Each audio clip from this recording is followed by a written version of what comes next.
The altitude was 28,000 feet. At that height, the world is a sterile, freezing void of deep indigo and blinding sunlight, but inside the Liberty Belle, it was a charnel house. A single burst of 20mm cannon fire from a Focke-Wulf 190 had torn through the flight deck, shredding the control cables and silencing the interphone. In the cockpit, the pilot was slumped over the yoke, his life's blood freezing as it pooled on the floorboards. The co-pilot was unconscious, his oxygen mask torn away by shrapnel. For the men in the waist, the war had ended in a scream of jagged metal.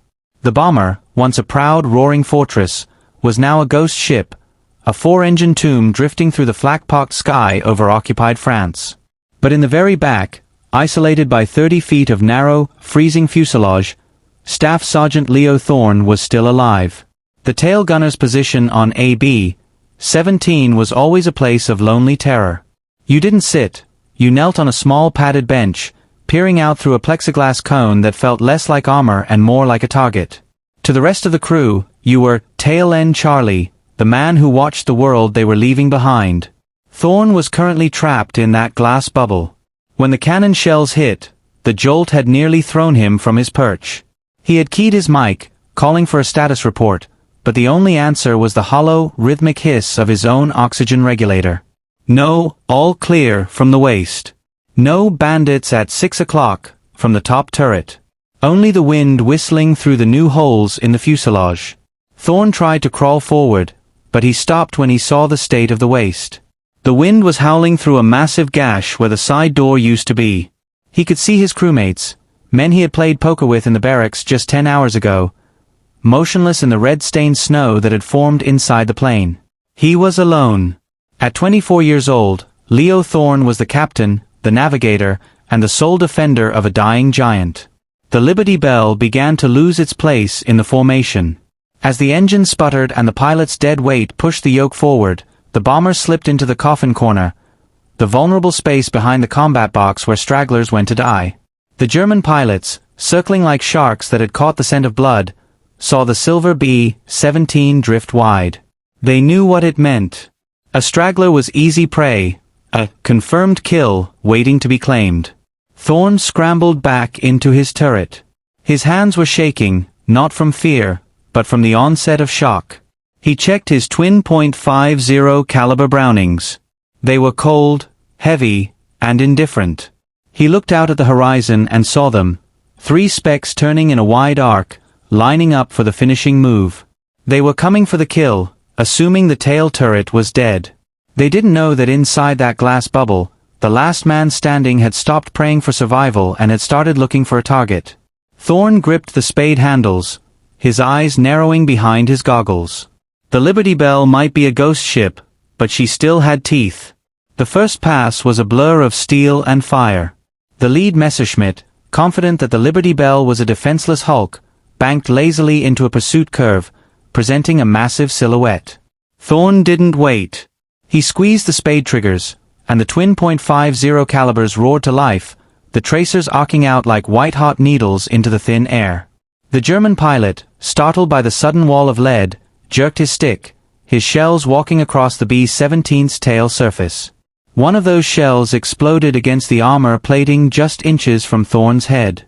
The world turned into a kaleidoscope of white light and jagged pain. Shrapnel, hot, jagged shards of steel, peppered Thorne's legs and lower back. His flight suit, heated by electric wires to keep him from freezing, was instantly shredded. The searing heat of the metal met the sub-zero wind rushing into the turret. Thorne felt a wetness spreading down his thighs. In the -40-degree cold, blood doesn't just flow, it steams before it turns into a dark, crimson ice. He slumped forward, his forehead resting against the cold glass of the reflector sight. The pain was a dull, rhythmic throb that threatened to pull him into the blackness of a permanent sleep. But the smell of cordite and the vibration of the engines acted like a smelling salt. He looked down at his hands. They were slick, red, and losing their grip on the spade handles. The floor of the tiny turret was a skating rink of spent brass casings and his own life's blood. He knew the math. A human body contains about 5 liters of blood. At this altitude, with the heart pumping at a frantic combat pace, a shrapnel wound is a ticking clock. But Thorne wasn't thinking about biology, he was thinking about the Belle. He looked at the belt of ammunition feeding into his left gun. It was vibrating. The plane was shuddering as more fire from the second German fighter raked the fuselage. "Not yet," he wheezed into his mask, the words tasting like copper. He used his heavy sheepskin flight boots to brace himself against the turret walls, wedging his body into a tripod of sheer will. He had to keep the guns moving. The cold was actually his only ally now. It was beginning to constrict his blood vessels, slowing the hemorrhage, numbing the agony into a distant, manageable hum. He wiped his goggles with a bloody glove, leaving a smear that blurred the horizon, but he could still see the dark shapes circling for the second pass. The German pilots were no longer being casual. They realized the ghost was haunted by a marksman. They split up, one high, one low, one level, aiming to saturate the tail with fire. Thorne gripped the handles so hard the metal bit into his palms. The blood on the grips acted like a lubricant, making the heavy guns feel almost weightless, as if they were an extension of his own broken body. He wasn't just a gunner anymore. He was the heart of the aircraft, pumping lead instead of blood, refusing to let the Liberty Belle fall until he had settled the score. The Germans were done playing. They had expected a turkey shoot, the finishing of a crippled bird, but they had found a hornet's nest instead. The three Messerschmitts broke formation, a coordinated predatory dance designed to overwhelm Thorne's field of vision. One stayed low and to the left, hugging the B-17's blind spot under the horizontal stabilizer. The second climbed high into the sun position, while the third, the leader, bored straight in from 6 o'clock high. It was a tactical pincer at 400 miles per hour. Thorne's vision was starting to tunnel. The loss of blood was making the edges of the sky go gray, but his instincts, honed by months of grueling training over the Nevada desert, took over. He didn't chase the tracers. He waited. He knew the lead pilot would be the most arrogant. He watched the Messerschmitt grow in his ring sight, the yellow nose spinner gleaming. Wait. Wait. At 400 yards, Thorne unleashed a short, controlled burst. The .50 caliber rounds, heavy, thumb-sized slugs of lead and incendiary, slammed into the German's engine cowling. The Bf-109 jerked like a puppet with cut strings. Smoke, thick and oily, erupted from the radiator. The German pilot pulled up hard, his canopy shattering as he jettisoned it to bail out, but the aircraft flipped inverted and began a long, screaming spiral toward the French countryside. One. But there was no time to celebrate. The low-side attacker saw his opening. Thorne felt the Liberty Belle heave as 20mm shells punched through the floorboards beneath him, missing his feet by inches. He swung the heavy twin mounts down, the turret gears screaming in protest. He was shooting almost straight down, his body pressed painfully against the glass. He caught the German in a crossing shot, the most difficult deflection in aerial gunnery. He led the target, firing a long, desperate stream. The tracers stitched a line across the German's cockpit and wing root. The wings snapped off cleanly, the aircraft disintegrating into a rain of debris. 2. Now, the third pilot, the one in the sun, dived. He was furious. He had watched two of his comrades fall to a lone gunner in a dying bomber. He came in at a vertical angle, his cannons flaming. Thorne tried to swing the guns up, but his strength was failing.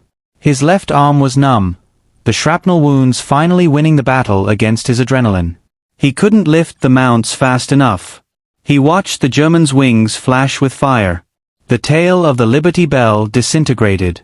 The rudder was shredded, and the left elevator was hanging by a single hinge. Thorne was thrown against the side of the turret, his head snapping back. For a moment, there was only the roar of the wind and the smell of ozone. He looked through the shattered plexiglass. The third German was banking for a final, lethal pass. Thorne looked at his ammunition counters. He was almost dry. His body felt heavy, like it was made of lead. He knew he couldn't win a third duel of skill. He needed something else. He needed to stop being a gunner and start being a ghost. The third German pilot was no longer interested in a clean kill. He wanted vengeance. He circled back for a final head-on tail run, but this time, he wasn't firing from a distance. He held his trigger, closing the gap with terrifying speed, intending to fly his Messerschmitt right through the Liberty Belle's tail. In the cockpit of the Bf-109, the German likely assumed the gunner was finally dead. The tail turret was a ruin of jagged plexiglass and twisted metal, silent and dripping crimson into the slipstream. Thorne was on the edge of consciousness, his heart flickering like a dying candle. He could see the German fighter growing larger, the spinning propeller blades becoming a shimmering disk of death. He tried to lift his arms, but they felt like they belonged to someone else, cold, heavy, and unresponsive. He realized he didn't have the strength to track a moving target anymore. If he was going to fire, he had to make the enemy come to him. With a grunt of agony that tore at his lungs, Thorne used his shoulder to jam the turret into a fixed, dead-center position. He wasn't aiming at the fighter. He was aiming at a point in space. He was betting everything on the Germans' aggression. He squeezed the triggers and held them down. The twin .50 calibers began a steady, rhythmic thumping, sending a continuous stream of lead straight back into the path of the oncoming fighter. It was a game of chicken played at a closing speed of 500 miles per hour. The German pilot saw the tracers and realized, too late, that the Ghost was still firing.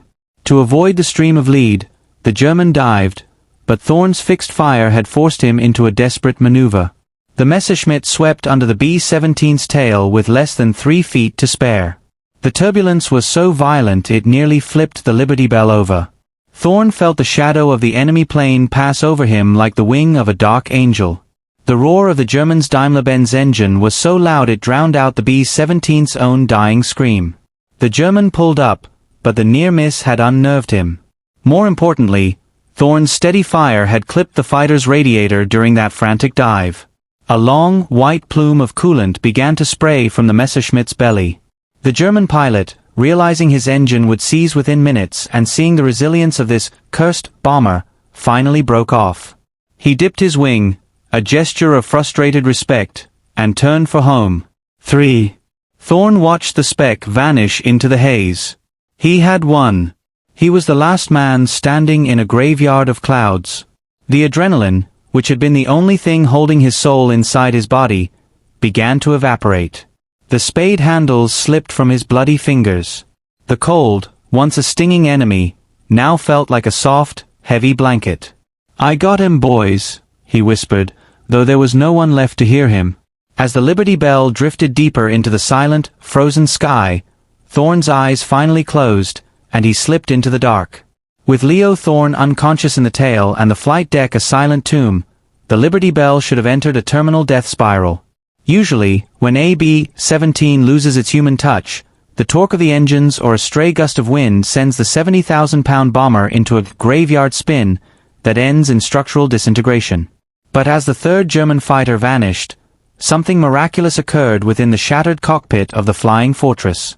The B-17 was equipped with a C-1 autopilot system, a primitive but robust electromechanical brain designed to keep the plane level during long bombing runs. When the 20mm shells had raked the cockpit, they had severed the manual control cables, but the electrical servos of the autopilot remained energized. As the plane dipped its nose, the gyrosensors detected the deviation.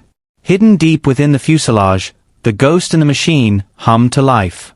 The servos groaned, pulling the elevator trim tabs back.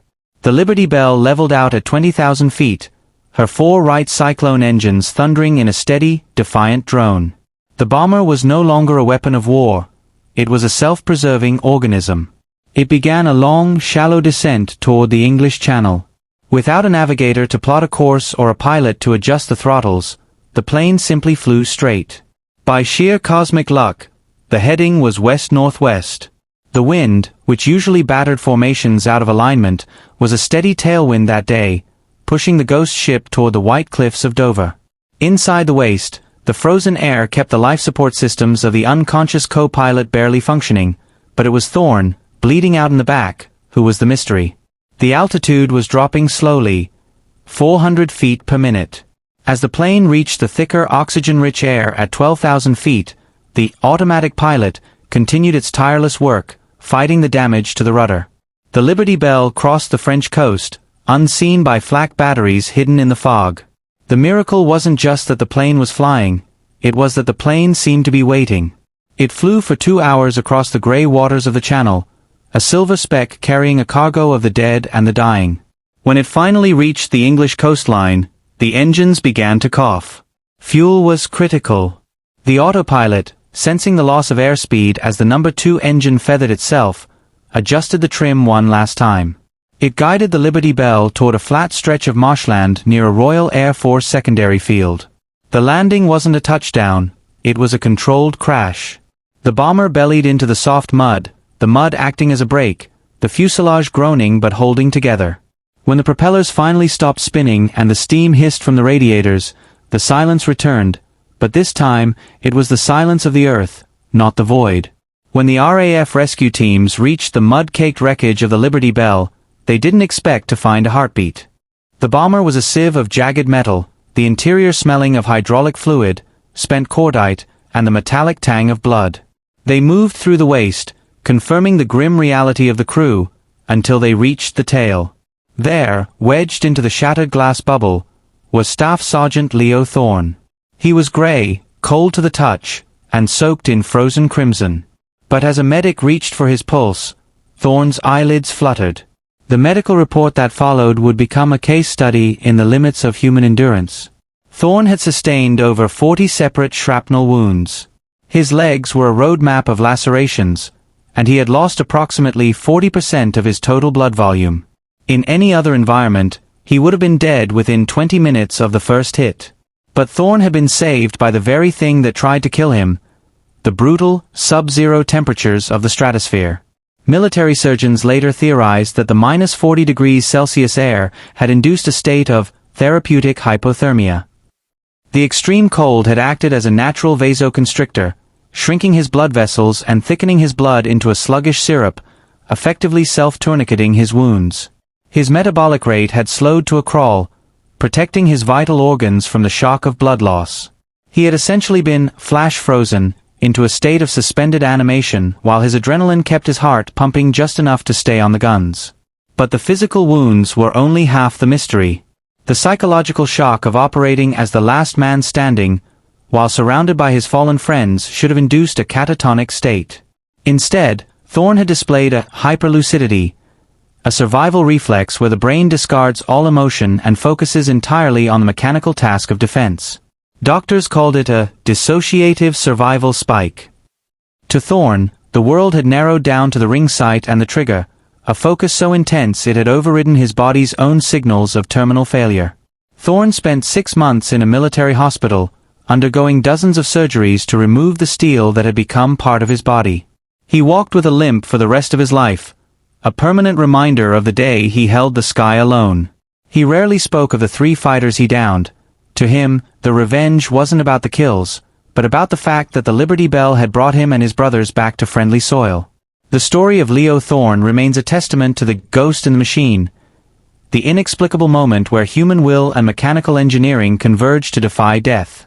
The Liberty Belle never flew again. She was scrapped for parts, her metal recycled into new planes. But the legend of her tale Gunner lived on in the mess halls and briefing rooms of the 8th Air Force. It was a reminder that even when the engines fail and the crew falls, the war isn't over as long as there is one man left with his finger on the trigger and a refusal to let the darkness win.